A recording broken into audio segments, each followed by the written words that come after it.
খুলনার দৌলতপুরে অবৈধ বালু মহাল উচ্ছেদ অভিযান শুরু করেছে সিটি কর্পোরেশন। সম্প্রতি খুলনার দৌলতপুরে ভৈরব নদীর তীর দখল করে বালু উত্তোলন করে প্রভাবশালী একটি চক্র। বিষয়টি প্রশাসনের নজরে আসার পর সকালে ম্যাজিস্ট্রেট কোহিনুর জাহানের নেতৃত্বে খুলনা সিটি কর্পোরেশন অবৈধ বালু মহাল উচ্ছেদ অভিযান পরিচালনা করে। KCC state officer Gazi Salauddin Ahmed সহ বিপুল সংখ্যক পুলিশ সদস্য এ সময় উপস্থিত ছিলেন। বান্ডেল থাকলে প্রতি সেনমানিতে টাকা বাঁচবে। বিকাশ সেনমানি বান্ডেল কিনে জিতুন প্রতি লেনদেনে। ওটা তো ওরা আসলেই জানতে পারবে, তাই না? শোনো, টাকা তো চাইছে, 10,000 টাকার শর্ট আছে, বুঝছো? ধন্যবাদ। কত টাকা শর্ট পড়ছে সেটা বল।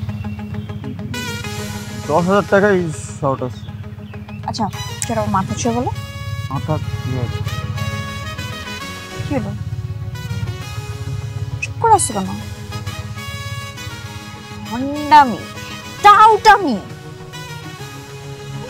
জায়গা পাও না তুমি? তুমি কি জীবনে ভালো হবে না? শোনো, ভন্ড আর টাউট বলবা না, আমার ইগোতে লাগে। তুমি ওইটাই। ঠিক আছে, ভণ্ডামি টাউটামি মানুষ করে, কিন্তু গার্লফ্রেন্ডের সাথেও কোনো কথা? দেখো মিমি, আমি আগের থেকে অনেক লক্ষ্য হয়ে গেছি, ভালো হয়ে গেছি। পুরোপুরি হইতে পারি নাই, অর্ধেক ভালো তো হয়েছে, 50% ভালো হয়ে গেছে। আগে যদি হইতো আমি তোমার থেকে 20,000 টাকা চাইতাম। চুপ।